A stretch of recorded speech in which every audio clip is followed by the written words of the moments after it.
Hello, praise the Lord. கர்த்தருடைய நாமம் மகிமைப்படுவதாக. கர்த்தரையை நம்பிக்கையாக கொண்ட உங்க வாழ்க்கையில சில குற்ற உணர்ச்சிகள் இருக்கலாம். உங்க பழைய வாழ்க்கை ரொம்ப மோசமா இருக்கலாம்.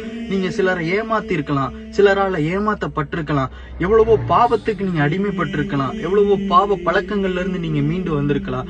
இருந்தாலும் அந்த குற்ற உணர்ச்சி உங்களை குத்திக்கிட்டு இருக்குமா? உங்களுக்காக ஒரு வேதத்தை நான் வாசிக்கிறேன். 2 கொரிந்தியர் அதனுடைய 5வது அதிகாரம் 17வது வசனம் இப்படி சொல்லுது: ஒருவன் கிறிஸ்துவுக்குள்ளா இருந்தா புது சிருஷ்டியா இருக்கிறான், பழையவைகள் ஒளிந்து போயின, எல்லாம் புதிதாயின. ஒருவேளை நீங்க இதை நினைச்சு வருத்தப்பட்டு இருந்தீங்கன்னா உங்க வாழ்க்கை ரீஸ்டோர் பண்ணப்பட்டிருக்கு. நீங்க கிறிஸ்துவை ஏற்றுக்கொண்ட அந்த நாளிலேயே உங்களுடைய வாழ்க்கை புதுப்பிக்கப்பட்டிருக்கு. நீங்க இன்னும் பாவிகள் அல்ல, அவருடைய ரத்தத்தினால கழுவப்பட்ட நீதிமான்களா இருக்கிறீங்க. ஆனா மனுஷங்கள் செய்கிற பாவங்களுக்கு ஒவ்வொரு பலியும் ஒவ்வொரு ரத்த பலியும் போதாது என்றால் அந்த பலிகளுக்கு ஈடாக ஒரு பலியை தரணும்னு தான் ஏசு கிறிஸ்துவ ஜீவ பலியா இந்த பூமியில அனுப்பினார். என்னுடைய பாவங்களுக்காக தான் ஏசப்பா சிலுவையில் அடிக்கப்பட்டிருக்கார். அவருடைய ரத்தத்தினாலதான் மனு குலத்தின் பாவமே இதற்கான ஒரு வல்லமை உண்டு.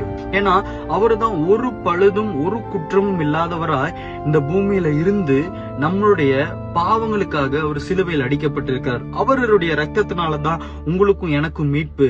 நீங்க புது சிருஷ்டியா இருக்கிறவங்க பழைய காரியங்களை குறிச்சு கவலைப்படாதீங்க.